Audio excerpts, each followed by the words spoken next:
Hello students, welcome to my class. आज हम लोग चैप्टर नंबर 25 का ऑब्जेक्टिव क्वेश्चन आंसर करेंगे। तो चलिए शुरू करते हैं। क्वेश्चन नंबर 1, निम्नांकित में से उपभोक्तावाद और प्रदर्शनवाद किस वर्ग की प्रमुख विशेषताएं हैं? ऑप्शन ए पूंजीपति कृषक वर्ग, ऑप्शन बी जमींदार वर्ग, ऑप्शन सी प्रभावी जातियों का वर्ग, ऑप्शन डी नव मध्यम वर्ग। इस क्वेश्चन का सही आंसर है ऑप्शन डी नव मध्यम वर्ग। क्वेश्चन नंबर 2, गांव के पूंजीपति कृषक वर्ग के लिए निम्नलिखित में से कौन सा शब्द उनकी विशेषताओं को दर्शाता है? ऑप्शन ए उद्योगपति कृषक, ऑप्शन बी धनी कृषक, ऑप्शन सी शिक्षित कृषक, ऑप्शन डी व्यावसायिक कृषक। तो इस क्वेश्चन का सही आंसर है ऑप्शन बी धनी कृषक, या जिसे हम पूंजीपति कृषक वर्ग कहते हैं।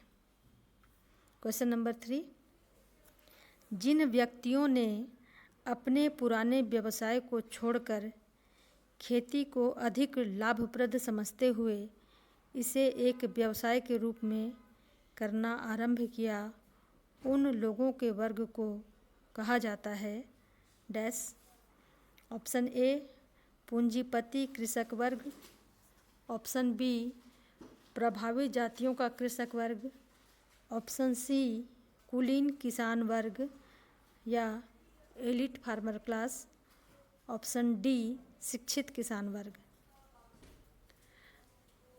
तो इसका सही आंसर है ऑप्शन सी कुलीन किसान वर्ग या जेंटल फार्मर क्लास या एलिट फार्मर क्लास, दोनों ही कहते हैं। अगला क्वेश्चन है, नगर के जिस अभिजात वर्ग का राजनीति अथवा उद्योगों से कोई प्रत्यक्ष संबंध नहीं होता उसे कहा जाता है डैश। व्यावसायिक अभिजात वर्ग, ये ऑप्शन ए है, व्यावसायिक अभिजात वर्ग, ऑप्शन बी प्रशासनिक अभिजात वर्ग, ऑप्शन सी व्यावसायिक अभिजात वर्ग, ऑप्शन डी निर्धन अभिजात वर्ग। तो इसका सही आंसर है ऑप्शन ए व्यावसायिक अभिजात वर्ग या प्रोफेशनल्स एलिट क्लास। अगला प्रश्न है, निम्नांकित में से कौन सा वर्ग वर्तमान ग्रामीण वर्ग संरचना से संबंधित है? ऑप्शन ए जमींदार वर्ग, ऑप्शन बी नगरीय किसानों का वर्ग, ऑप्शन सी सरकारी कर्मचारी वर्ग, ऑप्शन डी प्रभु जातियों का वर्ग। तो इसका सही आंसर है ऑप्शन डी प्रभु जातियों का वर्ग या डोमिनेंट कास्ट। अगला प्रश्न है, कौन सी विशेषता गांव की प्रभावी जातियों से संबंधित नहीं है? ऑप्शन ए जाति संस्तरण में ऊंची परिस्थिति, ऑप्शन बी पर्याप्त कृषि भूमि, ऑप्शन सी स्थानीय राजनीति पर प्रभाव, ऑप्शन डी संख्या शक्ति। तो सही आंसर है इसका ऑप्शन ए जाति संस्तरण में ऊंची परिस्थिति। तो पहले भी हम आप लोगों को क्लास में बता चुके हैं कि डोमिनेंट कास्ट होने के लिए अपर कास्ट का होना ज़रूरी नहीं है। जब कोई एक जाति किसी क्षेत्र विशेष में संख्या में अधिक होती है, संपत्ति में अधिक होती है और उसका राजनीति में भी वर्चस्व होता है, तो उस जाति को उस क्षेत्र विशेष की प्रभु जाति या डोमिनेंट कास्ट कहा जाता है। इसके लिए किसी उच्च जाति का होना आवश्यक नहीं है। अगला प्रश्न है, प्रभु जाति की अवधारणा किसने प्रस्तुत की? Option A S.C. Dube, option B Yogendra Singh, option C M.N. Srinivas, option D इसमें से कोई नहीं। तो इसका सही उत्तर है option C M.N. Srinivas. Next question है, D.P. मुखर्जी के अनुसार भारत के नव मध्यम वर्ग के व्यवहार को प्रभावित करने का आधार क्या है? ऑप्शन ए पश्चिमी जीवन शैली, ऑप्शन बी औद्योगिकरण, ऑप्शन सी नैतिक मूल्य, ऑप्शन डी संस्कृतिकरण की प्रक्रिया।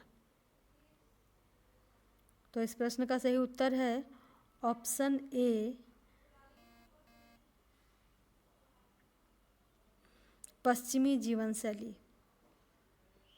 नेक्स्ट क्वेश्चन है, कौन गांवों के कुलीन किसान वर्ग का उदाहरण है? जेंटल फार्मर क्लास या कुलीन किसान वर्ग का उदाहरण है। ऑप्शन ए है भूमिहीन श्रमिक, ऑप्शन बी बड़ी कृषि भूमि के मालिक, ऑप्शन सी जमींदार और ऑप्शन डी है सेवानिवृत्त सैनिक, रिटायर्ड सैनिक जिसको हम कहते हैं। तो इसका सही उत्तर है ऑप्शन डी सेवानिवृत्त सैनिक।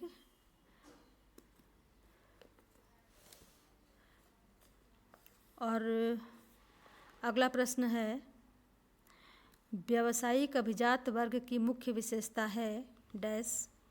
ऑप्शन ए राजनैतिक प्रभाव, ऑप्शन बी उच्च प्रौद्योगिक ज्ञान, ऑप्शन सी उच्च जाति, ऑप्शन डी उच्च प्रशासनिक पद।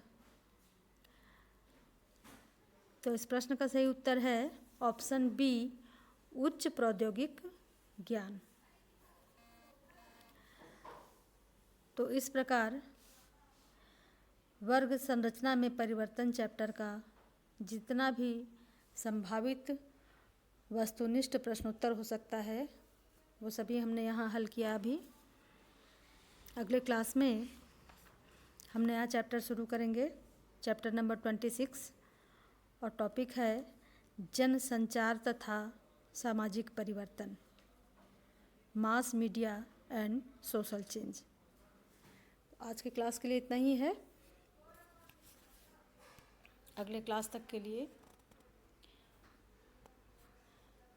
हम यहीं रुकते हैं। धन्यवाद।